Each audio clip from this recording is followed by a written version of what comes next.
I think misconceptions is that it's just a dirty, broken town. It's not. Look around, you got great people. Some of the most successful businesses in the world that have diversified and started in Gillette and have grown.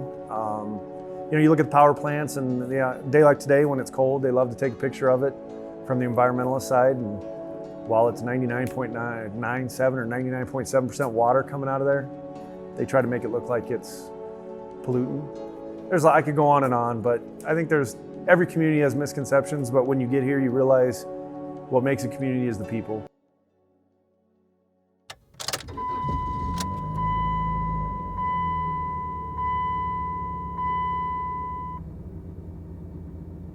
My family is pretty tight when it comes to having family values.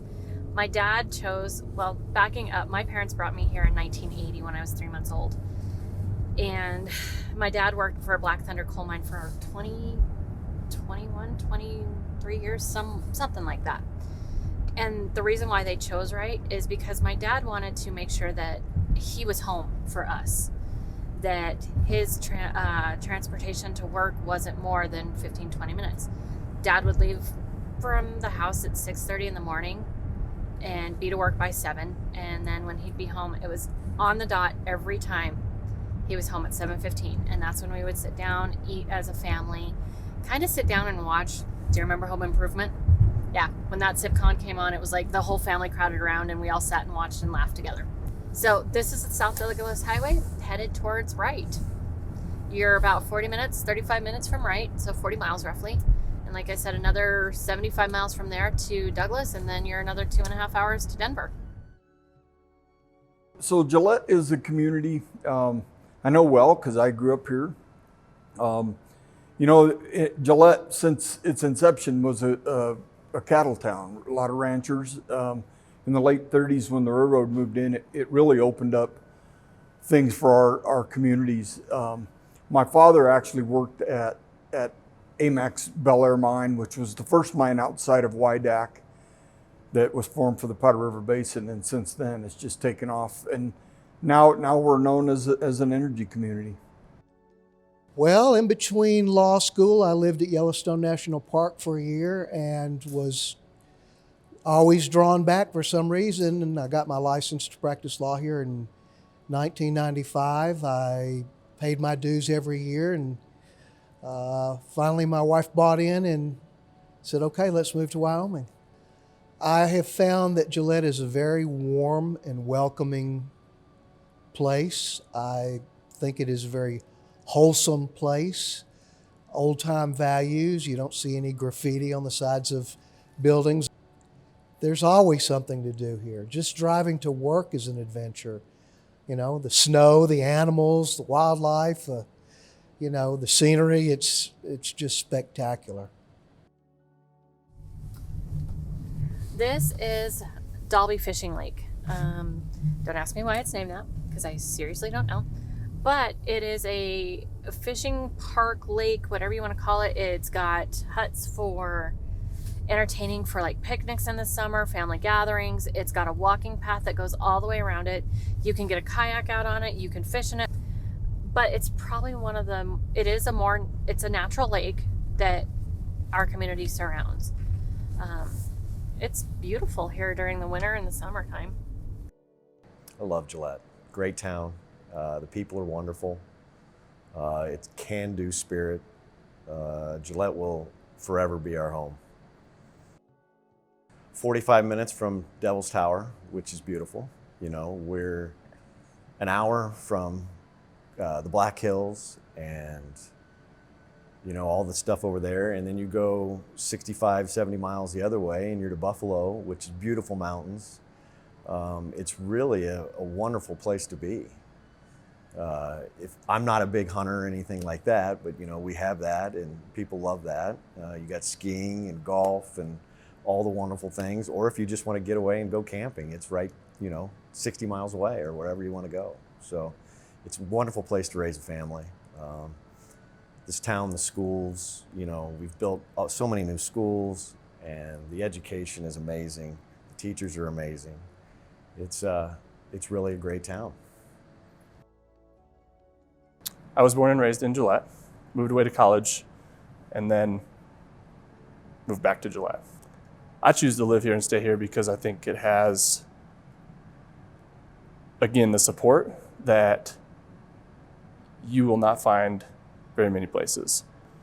I also choose to stay here because it's home, and I see a lot of opportunities, and I'm very invested in this community because I know the potential.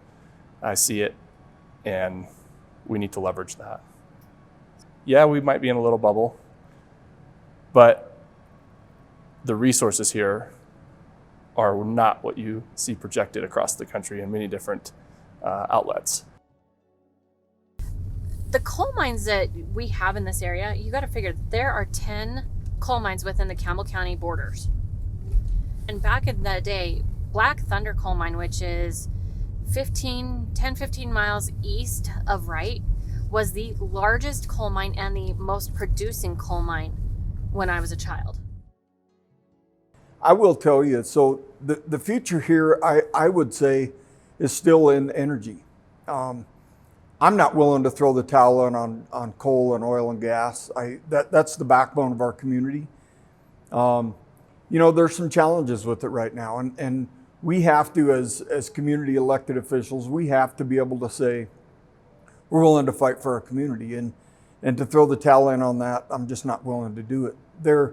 So nowadays, and I heard a lot of people talk about diversifying our economy, and the problem with that is what they don't realize is how many jobs and how many individual companies would have to move to Gillette to try to replace the mineral tax money.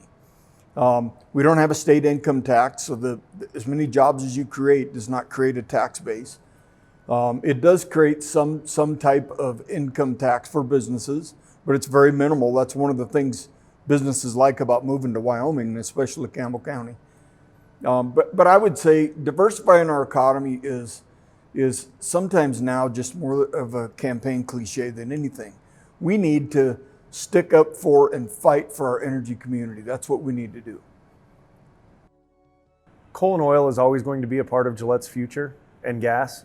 For how long, I don't know, but I just don't think it's feasible to push power down the line without it. But envision continued growth. I think the hospital's doing wonderful things. I think the county's doing wonderful things. I think the city's doing wonderful things. Sometimes we don't always agree with those, but I think continued growth and being able to offer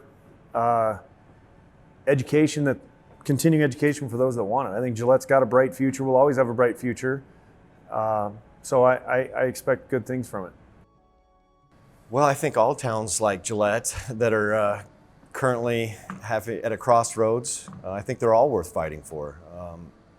There's so much that's been done here. We have such nice facilities. We have Camplex, we have the rec, we have all these, the college, we have all these wonderful buildings and facilities, and we just can't let it go away.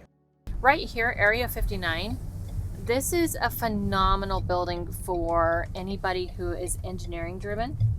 They've converted this building from what used to be Goodyear Tire into a science building. It's based around robotics, like the VEX robotics program. My son goes there. He competes in robotics competitions. They also build robots there. They're trying to get kids on the more engineering side. My son is now looking at being an aeronautical engineer or a prosthetics engineer. Economic development is currently out trying to get businesses to look at Gillette and think about Gillette for relocation. We're actively trying to make the college become its own district so it can make its own rules and run by its own board of directors. I think what people don't realize about Gillette as a whole, with all the coal mines and stuff that we have going around us, is our air is the freshest air you'll smell anywhere. There's no pollution here. I have to have faith that 30,000 people would not subject themselves to living in something less than desirable air. I mean, granted, you get millions of people who live in cities all day long that don't even realize the smoke and smog that they live in on a daily basis. Well, I would say our nation as a whole has this notion that our energy is dirty. and that energy pollutes our environment, and it's going to ruin our environment for our kids and the future generation. And you know, in the day and age where we talk about following science, we don't do what we talk about doing, and that's following science. There's science all over the board about, you know, energy and hydrocarbons that are released into the air. There's a natural mechanism in our atmosphere to deal with that and to clean it. And you can read science on both sides. I just think that we need to be objective and say, you know, I think the misconception that these coal-fired power plants are polluting at the rate that they're out preaching that they are is wrong. You know, they say 99.8% of what comes out of a stack at a coal-fired power plant is steam. So what you see is really just steam. It's evaporated water moving into the atmosphere, not the pollution. The misconceptions are coal's dirty. It's underground. It's nothing but, you know, these regulations that are causing all of these different masses of issues, and that's farthest from the truth. One thing that, from the city's standpoint, we've had delegates come out and tour this whole Northeast Wyoming, that I want this to be communicated, that if you were to talk to any of those folks that were to be here, and you know, they're creating policy in DC, and they didn't know anything about what we do other than what they've read and seen of the masses. And then once they visited, it opened their eyes to say, it's nothing even close to what that is. And so those same stories are resounding in so many different ways. What I challenge people with is saying, come out and visit, come meet the people, come see what we see every day, because it'll blow your mind. Well, I mean, they're trying to figure out an industrial park. They're trying to figure out about carbon capturing. They're trying to figure out other uses for carbon products. Will probably come to fruition. But I would like to see more diversity in industry, more manufacturing here. We're centrally located. Wyoming is a small town with long roads. Gillette in particular, there's a lot of opportunity out here, tremendous opportunity out here. I think the one thing I've learned about Gillette is that it's a very resilient town. You know, when I got here in 2014, everything was peachy keen. I mean, you know, the economy was booming. It was just incredible. In 2016, with the Obama administration, devastated this town. People were moving out in droves. We had a population of 30,000. I believe, you know, 2,000 or 3,000 people left. You know, the oil and gas industry and coal is somewhat of an itinerant industry. People come and then people go.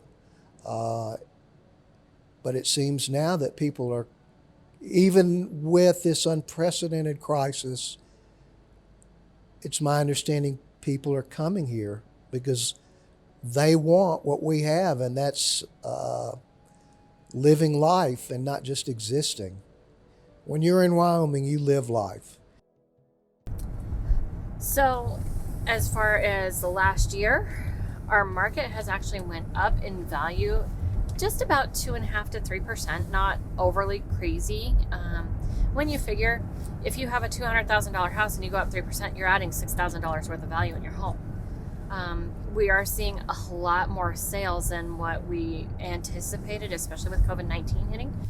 We have right now, this is just from our property manager, we have a waiting list of people that are trying to move to the area because they know that when the job market opens back up for coal, oil, and gas, that we are one of the first that actually feels it.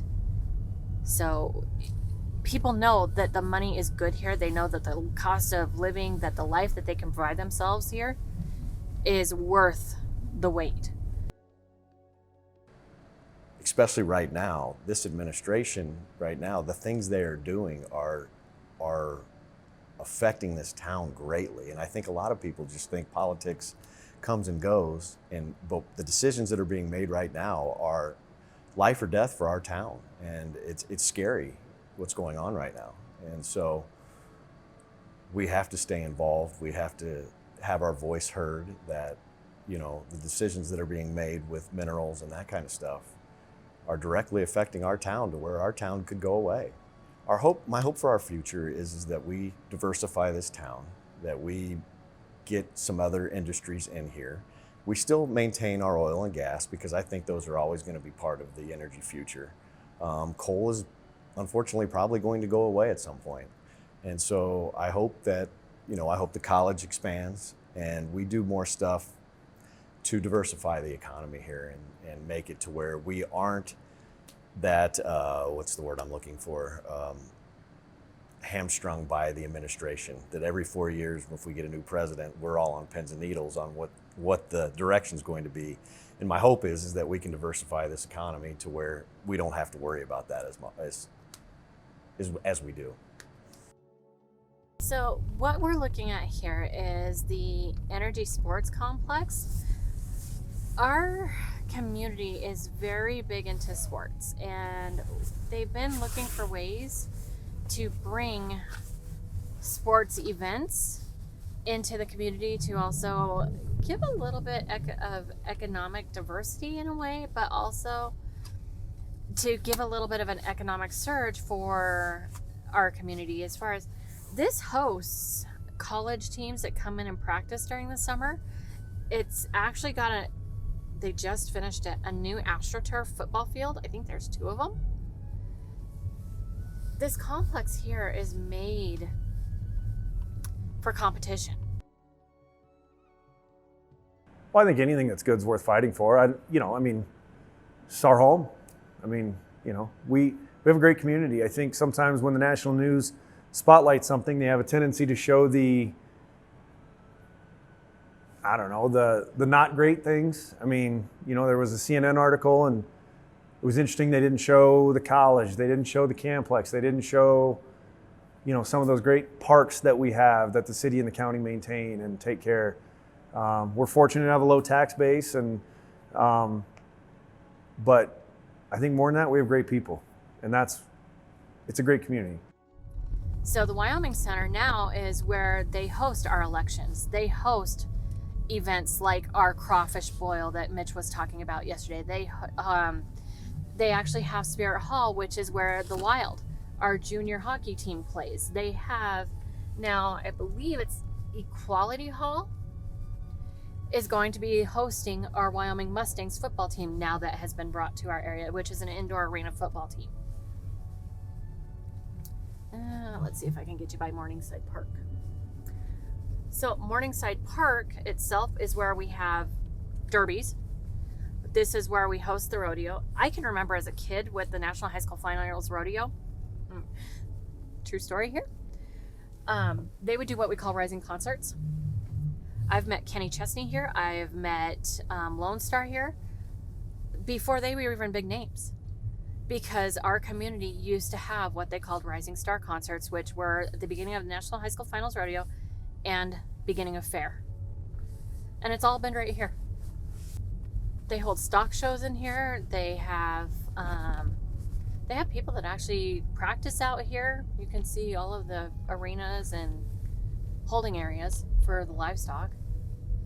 We have car shows out here. One of our favorite events is in October. They have the community chili cook-off, where local businesses support men and women who like to cook chili and actually have a competition to see who makes the best chili. All this open area that you see here, because the National High School Finals Rodeo was such a big thing for us and we had so many people coming in, the Camplex actually took some of their money and put in electrical outlets and stuff like that for the contestants to actually stay on site with their animals and where they're going to compete at and be able to have a home base and not feel like they have to live in a hotel. I love the fact that it's a blue-collar town. I love the fact that we have a lot of amenities here. And the people of Gillette, Wyoming are passionate. They're passionate about their community, they're passionate about their beliefs, and they're passionate about the things that they do for a living, whatever it may be.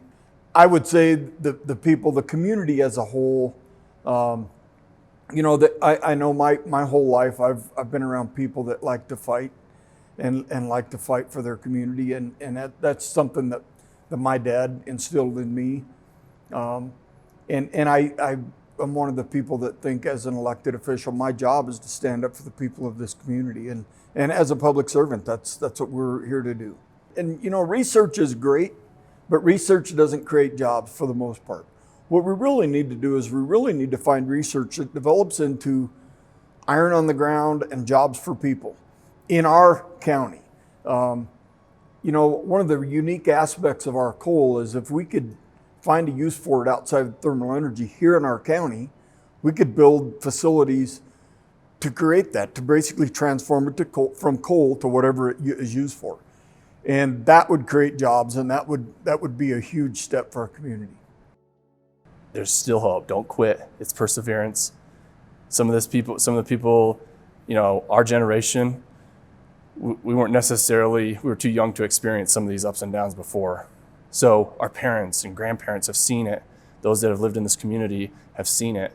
Those that have been in the industries and the services and the supply side of the chain for the coal, the oil and gas. Yeah, some of those have gone away in a lot of instances, but Gillette is still going to be put on the map. And again, as long as I'm here, as on council, as someone as a representative of one ward in 3, I'm going to keep fighting. And I'm going to show the people, I'm going to show the community, I'm going to show the country what Gillette's all about. And it is unmatched, and it's something that the people that are here want that, right? They want to promote what we have here, and they need somebody to fight for them, that hear them, that listen to them, that work with them, that know their ways of life, and then be able to stand up for them when it's tough. That's what they want. Let's stay strong. Let's come together like we always do, and let's make it happen. Let's keep this town rolling, and we can do it. I guess in the words of Aaron Rodgers, relax. You know, he said that one time after they lost. I mean, we'll be all right. We're going to be okay. I'm the eternal optimist.